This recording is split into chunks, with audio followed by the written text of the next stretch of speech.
ሰላም ጤና ይስጥልን ተመልካቾቻችን እንደምን ዋላችሁ እንደምን አመሻችሁ ሚዲያ ዝግጅት ክፍል ያክብሮ ሰላምታችንን እናቀርባለን። በሰሜን ሸዋ በአገዛዙ የተጀመረው መጠነ ሰፊ ጥቃት ዛሬም ቀጥሎ መዋሉ ተገለጸ። በሰላማዊ ዜጎች ላይ ከደረሰው ጉዳት በስተቀር እስካሁን በፋኖ ይዞታም ሆነ በፋኖ ኃይሎች ላይ የደረሰ ኪሳራ እንደሌለ ነው ያገኘናቸው መረጃዎች የሚያመለክቱት። ከፍተኛ ቁጥር ያለው የአገዛዙ ሰራዊት በዛሬ በተደረጉ ውጊያዎችም መማረካቸውን ለማወቅ ተችሏል። ከሰሜን ሸዋ ባሻገርም በሌሎች የአማራ ቀጠናዎች ውጊያዎች ሲደረጉ መዋላቸውን የተመለከተው። በሌላ በኩል የአማራ ፋኖ ብሔራዊ ንቅናቄ በአገዛዙ እየተወሰደ ባለው እርምጃ በርካታ ሰላማዊ ዜጎች መገደላቸውን በመጥቀስ ጥሪ አድርጓል። የሰሞኑን ጥቃት በተመለከተ ንቅናቄው የኢትዮጵያ ሕዝብ ከአማራ ሕዝብ ጎን እንዲቆም ጠይቋል። በእለቱ ያሉትን ክስተቶች መነሻ በማድረግ ከዘውትር ተሳታፊያችን ጋር ቆይታ አደርጋለሁ። በጣም ነው አመሰግነው። እንግዲህ ካለው የአውደ ውጊያ መረጃዎች እንጀምር። ሰሜን ሸዋ ላይ አገዛዙ አነጣጥሯል። በሌሎች አካባቢዎችም ውጊያዎች እየተካሄዱ ነው ያሉት። እስቲ ዛሬ ያሉትን መረጃዎች ብታካፍለን። አመሰግናለሁ መሳይ። እንግዲህ በሰሜን ሸዋ በርካታ ወረዳዎች የአገዛዙ ጦር የሪፐብሊካን ጋርዶችንና የአየር ወለድ ክፍለ ጦሮችን ይዞ ወደ ውጊያ ገብቷል። የዛሬ 5 እና 6 ቀናት በፊት የኢንተርኔት የመብራት የአጠቃላይ የስልክ አገልግሎትን ሙሉ በሙሉ በመዝጋት የአካባቢው ማህበረሰብ ከመጨፍጨፍ በዘለለ በፋኖ ላይ ምንም ያመጣው ለውጥ እንደሌለ ነው መረጃዎች የሚጠቁሙት። በተለይ በምንጃር ቀጠና በረህት ወረዳ እና በአሳግርት በኩል የአገዛዙ ጦር ጠንከር ያለ ውጊያ የከፈተ ቢሆንም በፋኖ ኃይሎች ተመክቶ እየተመለሰ እንደሆነ ከስፍራው የደረሰ መረጃ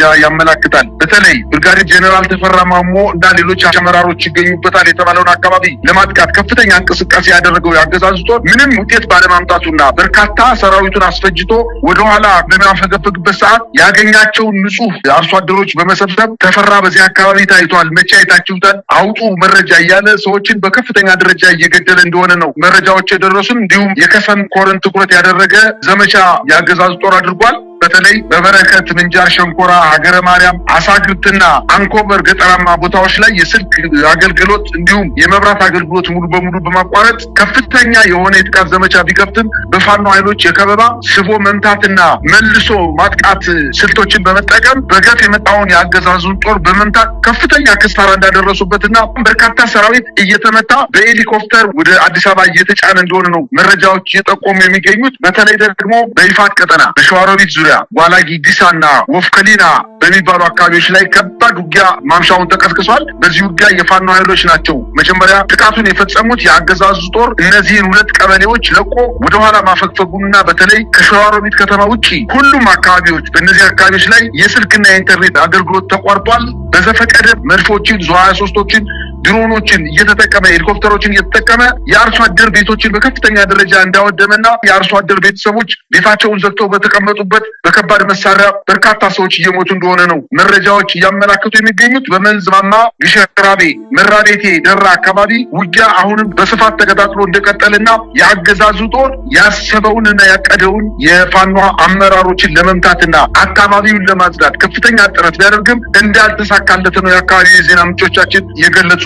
በሌላ ዜና በጣቁሳ ወረዳ ጨውድባ ከምትባል ከተማ የሚሊሻና የአድማ ብተና ኃይል ካምፕ ሰርቶ ተቀምጦ በነበረበት ሰዓት ከ4 እና ከ5 ቀናት በፊት የፋኖ ኃይሎች ጥቃት በመፈጸም ከተማዋን አስለቀው ነበረ። በትናንትናው ዕለት ያንን ካምፕ ተመልሶ የመከላከያ ኃይሉ ወታደራዊ ካምፑን ተቆጣጥሮ ለአንድ ቀን ከቆየ በኋላ የአማራ ፋኖ ብሔራዊ ንቅናቄ ጎንደር ጠቅላይ ግዛት ዕዝ በፈጸመው ማጥቃት ከተማዋን የጨውድባ የምትባለውን ከተማ ሙሉ በሙሉ መቆጣጠራቸውንና ካምፑንም ማፍረሳቸውን በርካታ የቡድን የነፍስ ወከፍና ምርኮኞችን ማግኘታቸውን ተተኳሾችንም በገፍ ማግኘታቸውን ጨውድባ ከተማ የነበረው የአገዛዙ ጦር ወደ ጫንድባና ሰራባ ጭልጋ መሸቱንና ተከትለው እየመቱት እንደሆነና በዚህ በተደረገው ውጊያ ከ20 በላይ የአገዛዙ ጦር መደምሰሱ ነው መረጃዎች የሚያመላክቱት። በደንቢያ ሰቀልት በተባለ ቦታ ላይ በተለይ በዋናነት መቆሚያ ማርያም በምትባለው አካባቢ ዛሬ የአገዛዙ ጦር መሽጎ በሚገኝበት አካባቢ የፋኖ ኃይሎች በተለይ የአማራ ፋኖ ብሔራዊ ንቅናቄ ጎንደር ጠቅላይ ግዛት ዕዝ በደንቢያ መቆሚያ ማርያም በምትባለው መንደር ላይ የነበረውን የአገዛዙ ጦር መጥቶ ቦታውን መቆጣጠሩን ለማወቅ ተችሏል። በምዕራብ ጎጃም አካባቢ አሁን ዛሬ ከሰዓት በኋላ በበርካታ አካባቢዎች ላይ ውጊያ እየተደረጉ ሲሆን በተለይ በጃቢ ጠህናን ወረዳ የፍኖተ ሰላም ከተማ 5 ኪሎ ሜትር ርቀት ላይ የምትገኘው ሆዳንሺ ከተማ ላይ ጥቃት እየፈጸመ እንደሆነ የአማራ ፋኖ ብሔራዊ ንቅናቄ አሁንም በከፍኖተ ሰላም አቅራቢያ ውጊያዎችን አፋፍሞ የቀጠለ መሆኑን ነው መረጃዎች ያመላከቱት። እንዲሁም በቋሪት ወረዳ ዋና ከተማዋ ገበዘ ማርያም ትባላለች። በገበዘ ማርያም ላይ አሁንም ከፍተኛ ውጊያ መክፈቱን፣ በሌላው አካባቢ ደግሞ በደጋዳሞት ዳማ ማርቆስ በተባለ አካባቢ ላይ የተቀናጀ ጥቃት መክፈታቸውን፣ በሰከላም አብስጋን በተባለች ቀበሌ ላይ ጥቃት መፈጸማቸውን፣ ይህ ጥቃት ደግሞ በተቀናጀ ሁኔታ በእነዚህ በሶስት ወረዳዎች በጃቢ ጠናን፣ በቋሪት፣ በደጋዳሞት እንዲሁም በሰከላ ወረዳዎች ላይ የተጠናከረ የመከላከያ ኃይል አለበት በተባለበት ቦታ ላይ የፋኖ ኃይሎች በተመሳሳይ ሰዓት ጥቃት መፈጸማቸውን ነው መረጃዎች እየጠቆሙ የሚገኙት። በሌላ ዜና በደቡብ ጎንደርና ማዕከላዊ ጎንደር የአገዛዝ ጦር በርካታ አካባቢዎችን ያለ ውጊያ መልቀቁን ተከትሎ ወደ ደብረ ታቦር ከተማ እየተመለሰ እንደሆነና በርካታ ወታደራዊ ምሽጎችን ለቆ ወደ አንድ አካባቢ እየተሰባሰበ እንደሆነ የደረሰን ዜና ያመላክታል። ይሄ እንግዲህ በአጊሳ ምትባል ከተማ፣ እብናት፣ አርባያ ሁለቱም በለሳዎች፣ ኪንፋስ፣ በገላ፣ በኋላ ሊቦ ከምከም፣ አንዳንድ አርብ ገበያ እንዲሁም በርካታ አካባቢዎችን ለቆ ወደ ደብረታቦር ከተማ እያፈገፈገ እንደሆነ ሲታወቅ የጦር ምሽጎችና ከተሞችን የፋኖ ኃይሎች ያለ ውጊያ ከተሞችን እየተቆጣጠሩ እንደሆነ የደረሰን ዜና ያመላክታል። እንዲሁም የአገዛዙ ጦር በድንገት ስማዳ ወረዳ ወግዳ ከተማን ለቆ በመውጣቱ የወረዳው አመራርና ፖሊስ 230 የአገዛዙ ጦር ጫንቃ ላይ ታስረው የነበሩ የሚሊሻ የአድማ ብተና እና የወረዳ አመራሮች 230 የሚሆኑ ብቻቸውን አገዛዙ ጧቸው በመሄዱ ከወግዳ ከተማ ተነስተው ወደ ደብረ ታቦር ሲሸሹ በከበባ ውጊያ ተከፍቶባቸው ራሳቸውን ተከላክለው ማምለጥ ስላልቻሉ አብዛኞቹ እጅ መስጠታቸውንና መሳሪያቸውን አውርደው ለፋኖ ኃይሎች ማስረከባቸውን ተመላክቷል። አሁን የደረሰን በደቡብ ጎንደር ስማዳ ወረዳ ሽርፍ ጎዳ ተራራና አቦ ቤተክርስቲያን አካባቢ ምሽግ ሰርቶ ራሱን ሲከላከል የነበረው የአገዛዙ ጦር በፋኖ ኃይሎች ከበባ ደርሶበት ምሽጉ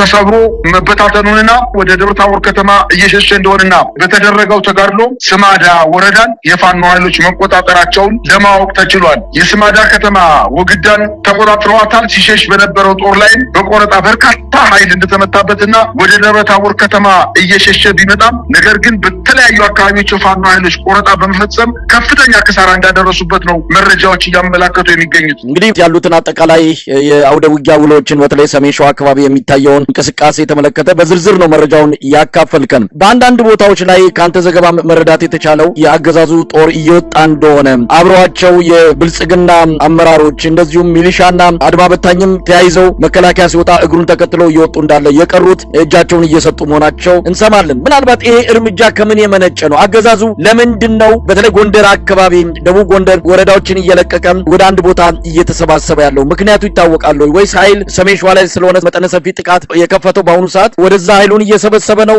ወይስ ሌላ ምክንያት አለው ተብሎ ነው የሚታመነው? መሳይ ወደ ሰሜን ሸዋ አካባቢ የሄደው ከፍተኛ የሆነ ጨራሽ የተባለ የሪፐብሊካን ጋርድና ከ101ኛ እስከ 105ኛ ያሉ የአገዛዙ አየር ወለድ ኮማንዶ ክፍለ ጦሮች አሁን አይደለም የገቡት። በሰሜን ሸዋ ለረጅም ጊዜ ከአዲስ አበባ ከተማ በቅርብ ርቀት ያለ የአማራ ክልል ግዛት በመሆኑ ከዚህ አካባቢ ተንደርድረው ኃይላቸው እየጨመረ ሊመጡ ይችላሉ ከሚል እሳቤ የሀገሪቱን ጨራሽ የተባለ ምናልባትም የሪፐብሊካን ጋርድ አሁን ተጨመረ እንጂ አምስቱም ክፍለ ጦሮች የአየር ወለድ ኮማንዶ ክፍለ ጦሮች ሰሜን ሸዋ ላይ ነው ከፍተኛ ተጋድሎ እያደረጉ ነው ብሎ መንግስት ራሱ ያመነው 101ኛ 102ኛ 103ኛ 104ኛ እና 105ኛ አየር ወለድ ኮማንዶ ክፍለ ጦሮች በሰሜን ሸዋ ለረጅም ጊዜ ምናልባትም ለ2 ዓመት በከፍተኛ ደረጃ እየተጎዳ ቆይቷል። እነዚህ በመጎዳታቸው ምክንያት ጨራሽ የተባለ ሌላ ሪፐብሊካን ጋርድ የባህር ኃይል ኮማንዶዎችን ጭምር ወደ ቀጠናው በማስገባት ከፍተኛ የሆነ ዘመቻ ያደረገ ቢሆንም አሁን በተደረጉት 6 እና 7 ቀናት ውስጥ እንኳን ከፍተኛ ክሳራ ስለደረሰበትና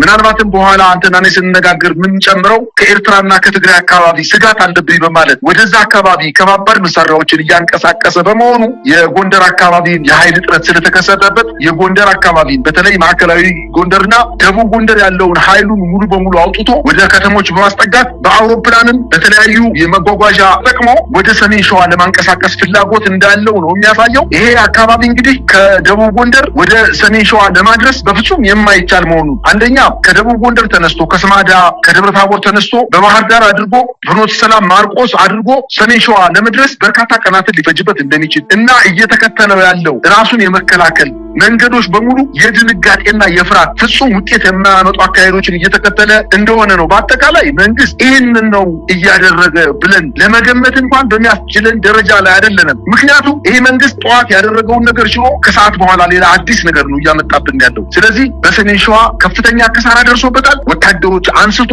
ወደ ሰሜን ሸዋ እንቅስቃሴ አድርጎ ያንን አካባቢ ለመመከት እና ሙሉ በሙሉ ለማጽዳት አይነት ያሰበ ነው የሚመስለው። መሳይ እንግዲህ ሁኔታዎችን የተከታተልን ያለነው የስልክና የኢንተርኔት መጥፋትን በተመለከተም አንዳንድ መረጃዎችን እንደሰማነው ከሆነ በኦሮሚያ ክልል ሰሜን ሸዋም እንደዚሁ የስልክና የመብራት አገልግሎት መቋረጡን የተገለጸ ነው የሚገኘው። በአጠቃላይ አካባቢውን ከግንኙነት መስመር ውጪ በማድረግ ሰላማዊ ዜጎችን እየገደለ እንዳለ የሚገልጹ መረጃዎች ናቸው በመውጣት ላይ የሚገኙት። የአማራ ፋኖ ብሔራዊ ንቅናቄ ይህንን አስመልክቶ መግለጫ ሰጥቷል። በመግለጫውም አገዛዙ በከፈተው ጥቃት እስካሁን በርካታ ሰዎች ተገድለዋል፣ በድሮን በከባድ መሳሪያ መገደላቸውን በመግለጽ ነው መግለጫ ያወጣው። እንግዲህ የአማራ ህዝብ እየደረሰበት ያለውን እንዲህ አይነት ግፍና መከራ የዘር ማጥፋት ወንጀል ለመከላከል የጀመረውን የህልውና ተጋድሎ የአማራ ህዝብ እንዲቀላቀለው ሌላውም ኢትዮጵያዊ ከጎኑ እንዲቆም ጥሪ ጭምር ያቀረበበትን መግለጫ ነው ያወጣው። አገዛዙ እስካሁን የጀመረው የፋኖች መሪዎችን የማጥፋትና የመያዝ እንቅስቃሴ አንዱንም አላሳካም። በርካታ ኃይሎቹ ነው እየተመቱ ያሉት። ከፍተኛ ቁጥር ያለው ቁስለኛ በሄሊኮፕተር ጭምር እያጓጓዘ እንዳለ እየሰማን ነው። የአማራ ፋኖ ብሔራዊ ንቅናቄ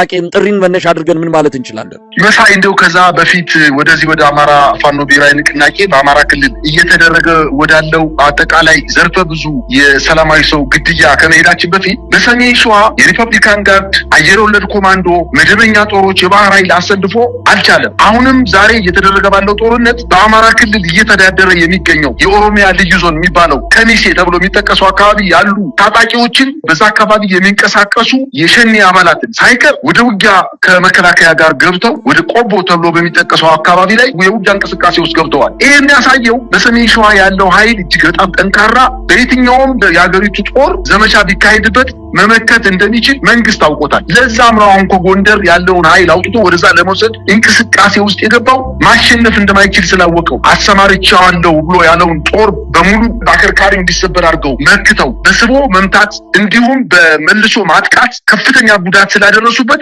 የማይዛመደውን የአማራ ክልል ምስለኔ አስተዳደር የሚያስተዳድረውን ክልል ታጣቂዎች መሳሪያ በደም ተተኳሽ አስታጥቆ ከመከላከያ ጋር አቀላቅሎ ወደ ሸዋሮቢት አካባቢ በማምጣት ከፍተኛ የሆነ ውጊያ እንዲከፍቱ አድርገዋል። ይህንንም መቋቋም ችለዋል። እንግዲህ የአማራ ፋኖ ብሔራዊ ንቅናቄ አገዛዙ በአማራ ክልል አጠቃላይ እየፈጸመ ያለውን ጦርነት በተመለከተ መግለጫዎችን አውጥተዋል። ጦሮችን በመዝጋት በሲቪል ነዋሪዎች ላይ ጭፍጨፋ እየፈጸመ መሆኑን ነው በዋናነት እየጠቀሱ ያሉት። እንግዲህ ወታደራዊ ዘመቻው ለ11ኛ ዙር የተደረገ ዘመቻ እንደሆነ፣ የግንኙነት መስመሮችን በመዝጋት በሲቪል ነዋሪዎች ላይ ጭፍጨፋ እየፈጸመ መሆኑን ከጥር 26 ጀምሮ በጀነራል አድማሱ አለሙና በጀነራል ዘውዱ ሰጣርጌ የሚመራው 11ኛ እዝ ከሪፐብሊካን ጋርድና በተለይ ደግሞ በአማራ ክልል ከሚተዳደረው የኦሮሚያ ልዩ ዞን ጋር በመተባበር ሰራዊቱን በከፍተኛ ደረጃ አስገብቶ በሲቪሎች ላይ ከፍተኛ የሆነ ጭፍጨፋ እየተፈጸመ እንደሆነ ጠቅሷል። በወግዲ ወረዳ ቢኤም የሚባለውን መሳሪያ ዞ 23 የሚባለውን መሳሪያ ያለ ጥናትና ያለ ወታደራዊ ስልት በመጠቀም ከ100 በላይ ንጹሃንን መጨፍጨፉን፣ ከ40 በላይ ደግሞ መኖሪያ ቤቶች ሙሉ በሙሉ መቃጠላቸውን፣ በርካታ የቤት እንስሳትን በዘፈቀደ መግደላቸውን፣ 6 የቤተሰብ አባላትን መግደሉን፣ በኤፍራታና ግድም ከኦሮሚያ ልዩ ኃይል ጋር በጋራ በፈጸሙት ጭፍጨፋ ከ20 በላይ ንጹሃን መገደላቸውን፣ በሸበል በረንታም እንዲሁ ምንም ውጊያ በሌለበት የአርሶ አደር መንደሮችን በመድፍ እየደበደበ እንደሚገኝ ጠቅሰዋል። የአማራ ፋኖ ብሔራዊ ንቅናቄ ይህን በህዝብ ላይ እየተፈጸመ ያለውን ጭፍጨፋ ከህዝብ ጋር በመቀናጀት መመከቱንና አሁንም በመከታ ላይ እንደሚገኝ የአማራን ህዝብ ደግሞ ጥሪ ማቅረቡ፣ አንደኛ ፋኖን ማገዝ የማትችሉ ከእድሜም ከተለያየ ምክንያትን ማገዝ የማይችሉት በአግባቡ ህይወታችሁ ማዳን ከቤት መውጣት እንደሌለባቸው፣ ጦርነት በሚካሄድበት አካባቢ መገኘት እንደሌለባቸው ሲያሳስብ፣ የአማራ ህዝብ ግን እያንዳንዱን የአማራ ቤት የሚያንኳኳ ጦርነት መጥቶብሃልና ከፋኖ ጋር ሆነህ ይህን ስርዓት መመከት መቻል እንዳለብህ በማለት ማሳሰቢያ ሰጥተዋል። ኔትወርክ በመቁረጥ እየፈጸመ ያለው የዘር ጭፍጨፋ ህዝቡ ጥንቃቄ እንዲያደርግ አሳስበዋል። ህዝቡን በከፍተኛ ደረጃ እየጎዳ ያለ መንግስት በመሆኑ አሁንም ከእንደዚህ አይነት ድርጊቶች መንግስት እንዲታቀብ ለዓለም አቀፍ ማህበረሰብ አሳውቀዋል። በተለይ ከጦርነት ህግ የወጣ በሰላማዊ ዜጎች ላይ የሚፈጸመውን ጅምላ ጭፍጨፋ በተመለከተ ለአፍሪካ ህብረት ሰብአዊ መብት ኮሚሽን፣ ለተባበሩት መንግስታት ድርጅት የሰብአዊ መብት ኮሚሽን፣ ለተለያዩ የዓለም አቀፍ የሰብአዊ መብት ይገደናል የሚሉ በሰብአዊ መብት ዙሪያ ላይ ድርጅት መስርተው ለዓለም ሰላም እና ለሰብአዊ መብት ጥሰት እየታገሉ ላሉ ድርጅቶች እና ተቋማት እንዲያወግዙትና ይሄን ድርጊት በአስቸኳይ እንዲያቆሙ ጥሪ አቅርበዋል። እንግዲህ ጦርነት በፋኖ ላይ አይደለም እየተካሄደ ያለው፣ በአጠቃላይ በአማራ ህዝብ ላይ ከፍተኛ የሆነ የዘር ማጽዳት እና የዘር ማጥፋት የጦር ወንጀሎች እየተፈጸሙ በመሆናቸው የዓለም መንግስት በዓለም አቀፍ ድርጅቶች ይህንን እንዲያወግዙት በማለት አሳስቧል። በተለይ በዋናነት ደግሞ በዓለም አቀፍ ደረጃ በስደት የሚገኙ የኢትዮጵያ ዲያስፖራዎች ይህን ድርጊት ለዓለም ማሳወቅ መቻል እንዳለባቸውና ክትትል በማድረግ እና እኛ በምንሰጣቸው መረጃዎች ተደርሰው ለዓለም አቀፍ መንግስታትና ድርጅቶች ይሄ መንግስት በአማራ ህዝብ ላይ እየፈጸመ ያለውን አጠቃላይ ዘርፈ ብዙ በደሎችን እንዲያሳውቁ በሰላማዊ ሰልፍም በተቃውሞም እንዲወጡ አሳስቧል። መሳይ እንግዲህ ዘግይቶ የሚወጡ መረጃዎችንም እየተከታተልን እንገኛለን። በርካታ ከተሞች ነጻ እየወጡ ነው። ወረራው ተቀልብሷል ማለት በሚያስችል መልኩ ነው ድሎች እየተገኙ ያሉት። የአብይ አህመድ አገዛዝ ምናልባት መጨረሻ ሪፖርት ሲያደርግ ምን ያህል ድል አገኘው ብሎ ሊገልጽ እንደሚችል በጉጉት እንጠብቃለን። ሰላማዊ ሰዎችን፣ ሰላማዊ ተቋማትን ነው ያወደመውና የገደለው። እንደምንሰማው ከሆነ በሰሜን ሸዋ ወረራው ተቀልብሷል። በአንዳንድ አካባቢዎች ከተሞች ነጻ ወጥተዋል። ፋኖች እየተቆጣጠሩ ነው። አገዛዙ አዳዲስ ይዞታዎችን መቆጣጠር ይቅርና በእጁ የነበሩትንም እያጣ እንዳለ ነው ዘግይቶ ከሚወጡ መረጃዎች ለማወቅ የተቻለው። እውነታውን እንከታተላለን። ላቀረብክልን መረጃ በተመልካቾች ስም ከልብ አመሰግናለሁ። እኔም አመሰግናለሁ ሁሴን።